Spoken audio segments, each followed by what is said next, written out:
Assalamualaikum warahmatullahi wabarakatuh. Selamat siang teman-teman semuanya. Masih suasana hutan-hutanan teman-teman ya. Masih suasana hutan-hutanan. Di sini saya ingin menginformasikan tentunya untuk teman-teman yang mungkin ya minim modal ya untuk merawat anggrek, khususnya untuk anggrek-anggrek tanah ataupun mungkin untuk teman-teman yang punya aglonema calathea di rumahnya ya. Jadi sekalian aja ini teman-teman nih, belusuan nyari pohon pakis sudah. Ini ada media tanam yang bisa teman-teman temukan juga ketika teman-teman itu ada di pinggiran hutan ya.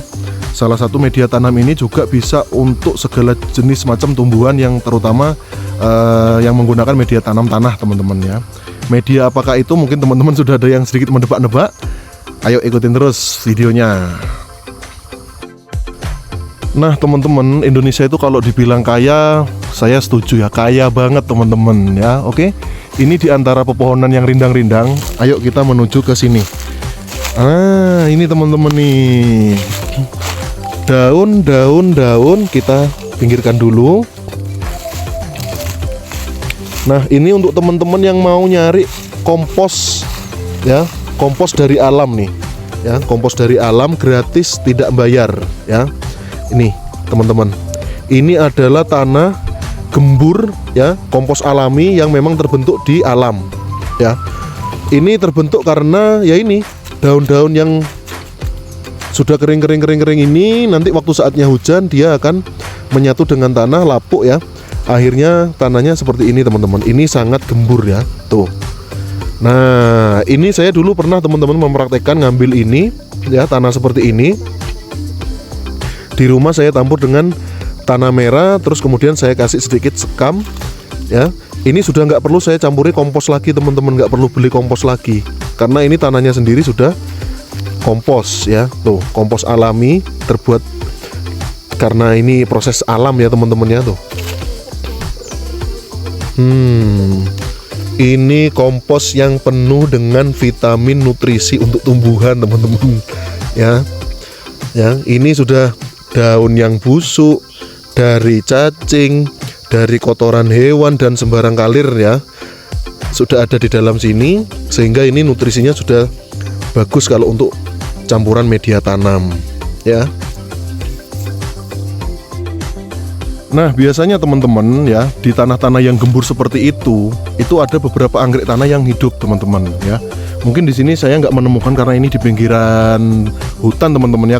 Tapi kalau mau masuk, kemungkinan besar di tanahnya di sini ini juga bisa ditemukan anggrek seperti jewel orchid, terus kemudian payus ya, calanthe itu bisa ditemukan teman-teman. Terus Sphagnoglotis ya, Cymbidium ya.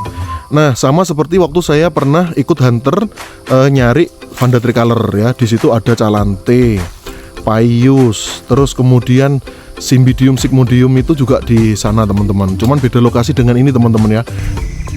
Nah jadi seperti itu ya teman-teman ya, untuk teman-teman yang mungkin kepengen nyari kompos yang ekonomis ya. Dan untuk kompos sendiri sebenarnya teman-teman bisa buat di rumah. Seperti istri saya ini pernah nyoba buat daun-daun kering teman-teman ya, itu dikasih nasi sisa ya, nasi sisa, terus dikasih air teman-teman supaya lembab. Nah itu juga saya membuatnya dengan metode yang cukup mudah ya, menggunakan galon air bekas teman-teman ya, menggunakan 2 galon. Jadi bagian bawahnya itu nanti untuk hasilnya ya, setelah jadi air atau jadi kompos, di bagian atas galon yang atas itu daun-daun kering yang dikasih nasi. Nah untuk seperti apa nanti pengaplikasiannya, nanti di akhir video akan saya tunjukkan proses dari pembuatan komposnya. Dan kebetulan itu ada di kebun, jadi nanti di akhir video saya ngambil video di kebun, saya tunjukkan kompos hasil buatan kami sendiri. Itu bisa teman-teman coba di rumah, menggunakan nanti bisa dari sisa-sisa bahan makanan contohnya ya, entah itu dari kulit buah atau mungkin daun-daun di sekitar rumah teman-teman ya, potongan-potongan sayur itu bisa teman-teman jadikan kompos. Nah teman-teman, di depan kamera sudah ada galon air bekas teman-teman ya. Jadi di sini saya menyediakan 3 galon. Galon yang satu ya yang utuh itu untuk nampung air teman-teman, air yang sudah dari saringan hasil kompos buatan ya. Nah untuk 2 galon yang lain itu adalah untuk produksi teman-teman. Nah ini yang seperti kelihatan di video itu adalah daun-daun yang sudah lapuk teman-teman. Untuk bagian atasnya memang kelihatan kering teman-teman ya, tapi bagian bawahnya sudah jadi tanah atau jadi kompos teman-teman ya. Ini prosesnya sangat mudah sekali dan bisa teman-teman aplikasikan di rumah. Tidak harus daun kering teman-teman ya, tidak harus daun kering, bisa juga sisa-sisa makanan ya. Dan teman-teman juga harus menyediakan nasi. Nasinya nggak usah banyak-banyak, sedikit aja ya teman-teman ya, nggak usah banyak-banyak, itu sudah cukup. Nah ini adalah air hasil saringannya teman-teman. Jadi airnya ini jangan dibuang, airnya ini bisa jadi pupuk untuk tanaman teman-teman semuanya ya. Bisa dicampur air, tinggal diaplikasikan. Nah ini contoh air yang kami tampung nih teman-teman di galon yang utuh. Jadi suatu saat kalau kami mau pakai tinggal masukin ke timba, tambah air. Seperti itu ya teman-teman ya. Nah untuk galon yang diisi daun teman-teman, ini bisa teman-teman isi daun-daun yang terutama daun kuning dan daun yang kering teman-teman. Jangan menggunakan daun yang hijau ya. Ini bisa teman-teman isi sampai penuh ya, sampai penuh, sampai istilahnya itu sampai mepet ke lubang atau tutupnya ya, itu boleh ya. Jadi isi sampai penuh. Kalau sudah penuh nanti teman-teman tinggal ngasih nasi teman-teman ya, bukan beras tapi nasi. Nasi itu nanti teman-teman campur dengan air dulu ya. Habis ini saya tunjukkan ya gimana nasinya itu nggak terlalu banyak, terus dicampur air dulu. Nah ini daunnya saya tambahin lagi teman-teman ya, biar maksimal ya. Daunnya saya tambahin lagi, dan ini nggak usah ditambahin tanah teman-teman ya, nggak usah ditambahin tanah ya. Cukup ditambahkan nasi yang dikasih air seperti ini teman-teman. Nasinya diremas-remas ya, istilahnya airnya itu sampai ngerendam ke nasinya teman-teman ya. Jadi nasi di sini fungsinya adalah untuk menumbuhkan bakterinya teman-teman ya. Tuh. Nah itu tinggal diaduk, diratakan supaya nanti nasinya itu kecampur ke seluruh daun yang baru dimasukkan teman-teman ya. Setelah merata teman-teman ya, itu tinggal teman-teman tutup lagi tuh, pakai tutup galonnya ya, ditutup lagi. Terus teman-teman nanti 2 hari sekali, 3 hari sekali itu teman-teman tinggal nyiram teman-teman, supaya bagian daun-daunnya itu tetap lembab ya. Tuh sudah beres teman-teman, tinggal begitu saja. Berhubung saya 2 hari sekali ke kebun ya, itu 2 hari sekali saya cek. Kalau misalnya kering saya siram teman-teman supaya lembab seperti itu. Nah ini sekarang saya posisinya ada di bener-bener pinggiran hutan banget teman-teman ya. Ini kalau belum masuk ke hutan seperti ini kondisinya.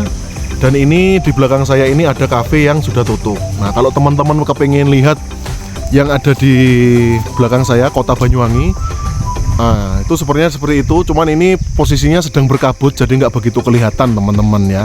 Nyoba kalau menggunakan kamera belakang mungkin lebih jelas.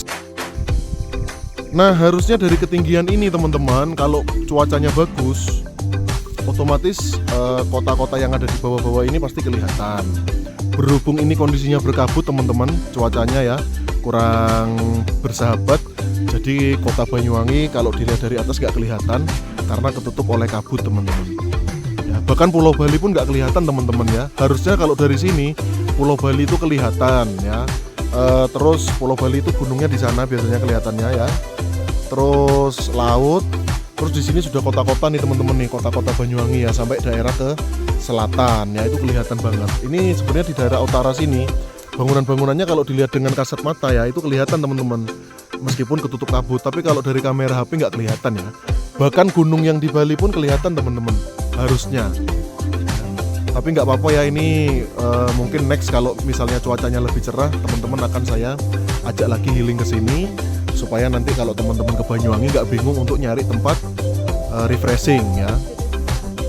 Ini lokasinya arah ke Pegunungan Ijen teman-teman. Jadi biasanya wisatawan-wisatawan yang datang ke sini itu melewatin ini ya, hutan ini. Nah ini kafe ini di pinggir jalan teman-teman.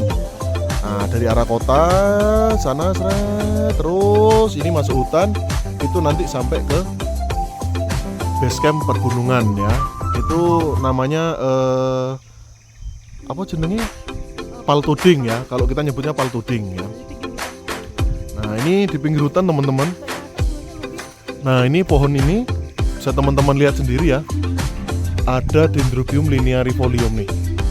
Nah, ini sampai ke atas linearifolium aja nih teman-teman nih. Tuh, sampai di atas sana itu linearifolium ya. Tuh. Coba saya zoom ya, mungkin kelihatan ya.